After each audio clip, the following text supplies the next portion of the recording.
আমরা আজকে সেদিন আমরা রিডিং পড়ছিলাম। কেউ কি বুঝে পড়ছো? রিডিং পড়ার দুই ধরনের, একটা হলো পড়ে বুঝতে পারা, আর একটা হলো শুধু পড়ে যাওয়া, কিছু বোঝার চেষ্টা না করা। আমরা রিডিং পড়বো, পড়ে কিছু বোঝার চেষ্টা করব। হ্যাঁ, আমরা আজকে বিভিন্ন প্রকারের প্রাকৃতিক সম্পদ সম্পর্কে আরও কিছু জানবো। হ্যাঁ, নবায়নযোগ্য প্রাকৃতিক সম্পদ সম্পর্কে তোমাদের মনে আছে? কার মনে আছে? ও যে ওখানে গল্প হচ্ছে, সামিয়া লামিয়া গল্প হচ্ছে, ওখানে কথা হচ্ছে অনেক।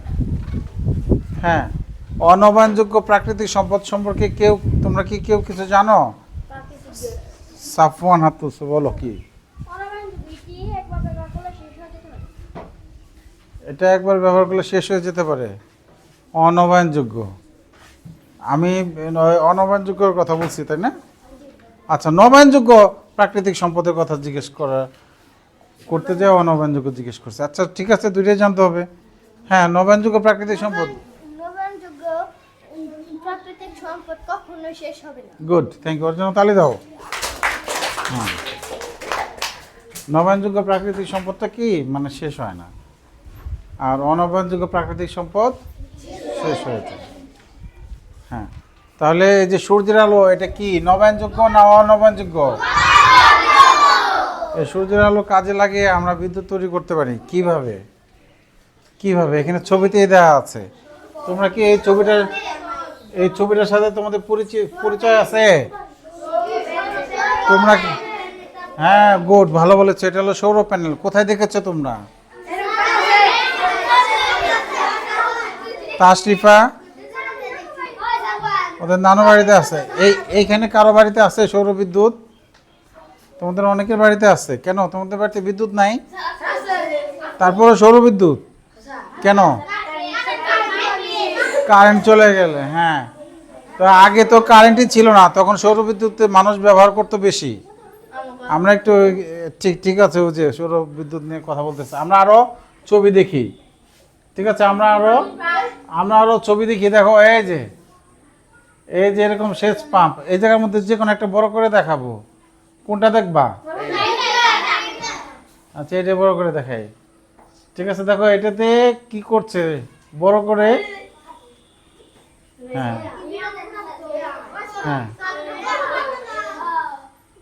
আচ্ছা দেখো দেখো, এই যে এরকম পাম্প কিন্তু আমাদের দেশেও আছে। দেখতে এরকম না হলেও সোলার প্যানেল থেকে কিন্তু এরকম পাম্প। আর আমরা বাসা বাড়িতে লাইট, ফ্যান এগুলো চালাই, তাই তো?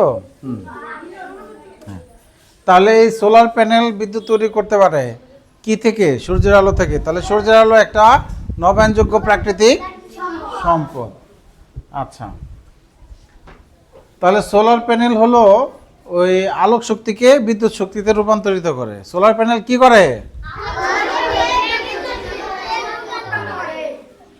তোমরা কি এই ছবির সাথে কেউ পরিচিত আছো? এটাতে কি করে এটা?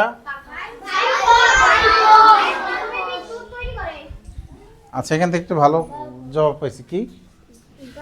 বায়ুর মাধ্যমে বিদ্যুৎ তৈরি করে। গুড, ওর জন্য তালি দাও। হ্যাঁ, আচ্ছা, মানে যেখানে 12 মাস ভালো বাতাস থাকে, সেখানে এরকম এই পাখা লাগিয়ে, পাখার সাথে টারবাইন ঘুরিয়ে বিদ্যুৎ তৈরি করা যায়। আমরা একটু দেখি, ঠিক আছে? উইন্ড মিল আমরা একটু দেখি। এই যে দেখো, হ্যাঁ, এটা কি দেখি, আমি তোমাদের জন্য বের করে রাখছি। এটা একটু বড় আছে, দেখো। এই যে বাতাসের মাধ্যমে এই পাখাগুলো ঘুরতেছে, আর এই পাখা জেনারেটরকে ঘোরাচ্ছে।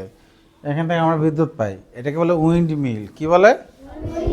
উইন্ড মানে হলো বাতাসের মিল আর কি। ঠিক আছে, যদি এরকম সব বিদ্যুৎ বাতাস থেকে বানানো যায় তো কত খরচ কম পড়তো না? হ্যাঁ, তেল গ্যাস কয়লা পরে এই বেশি বিদ্যুৎ তৈরি করা হয়। ঠিক আছে, তাহলে উইন্ড মিলের মাধ্যমে আমরা কি পাই? উইন্ড মিলে বায়ু প্রবাহ কাজে লাগিয়ে আমরা বিদ্যুৎ তৈরি করতে পারি। তাহলে বায়ু প্রবাহ কি নবায়নযোগ্য না অনবায়নযোগ্য? হ্যাঁ, পাখা ঘুরে আর আমরা বিদ্যুৎ পাই। পানির স্রোত থেকেও বিদ্যুৎ তৈরি করা হয়। বাংলাদেশে কাপ্তাইতে একটা আছে, হ্যাঁ, আরও আছে কিনা আমার তো ভালো জানা নাই। তো পানির স্রোতকে বাদ দিয়ে আটকে রেখে তারপরে পানির স্রোত ছাড়ে, সেটা টারবাইন ঘোরায় আর কি। হ্যাঁ, ঠিক আছে, আমরা একটু দেখি, আমরা একটু বাস্তবে দেখি এরকম দেখানো যায় কিনা। জলবিদ্যুৎ কেন্দ্র বলে এটাকে, দেখি তো কেমন। মধ্যে পড়ে 100 কিলোওয়াট থেকে 30 মেগাওয়াট পর্যন্ত স্মল হাইড্রো এখানে এবং যে অনেক বিস্তারিত বলছে। 100 কিলোওয়াটের থেকে কম বিদ্যুৎ উৎপন্ন করে সেগুলো মাইক্রো হাইড্রোর মধ্যে পড়ে। তো এইভাবে যায়, আর যেদিক দিয়ে যায় ওখানে টারবাইন দেওয়া থাকে, ওটা ঘুরে। কি পানি কি ঘোরানোর ক্ষমতা আছে না, সেখান থেকে আমরা বিদ্যুৎ পাই।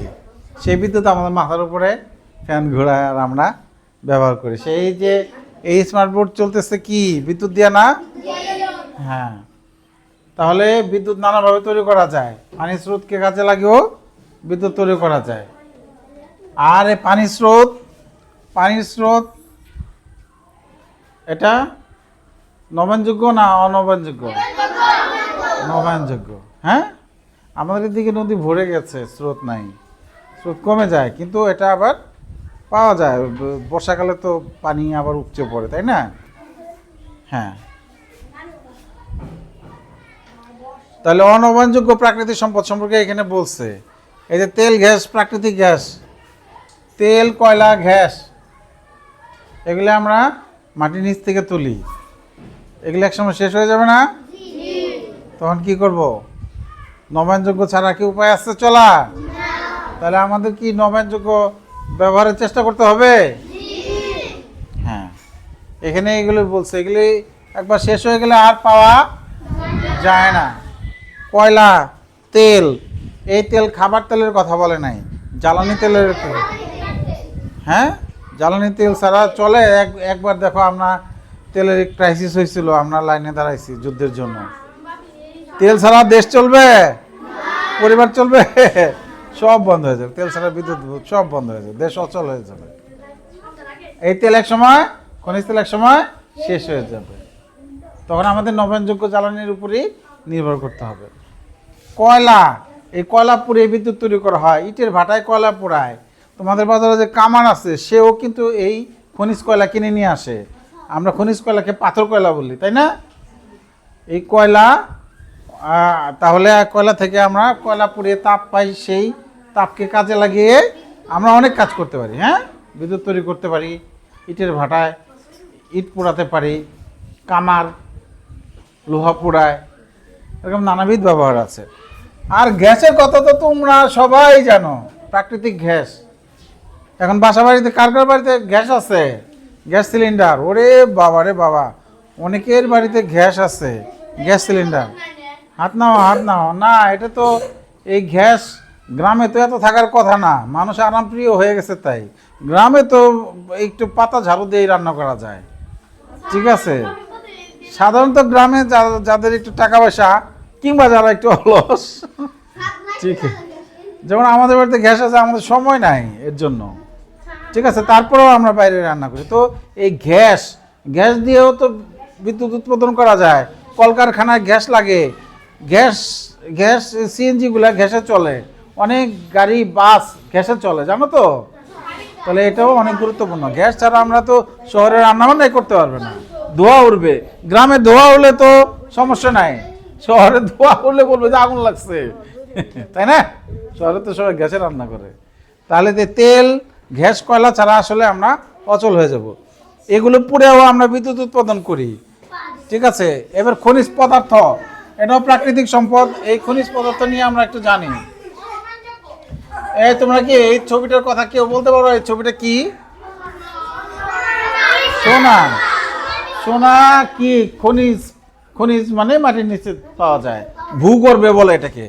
এই যে এখানে ভূগর্ভ, ধাতু, এগুলা কি ধাতু?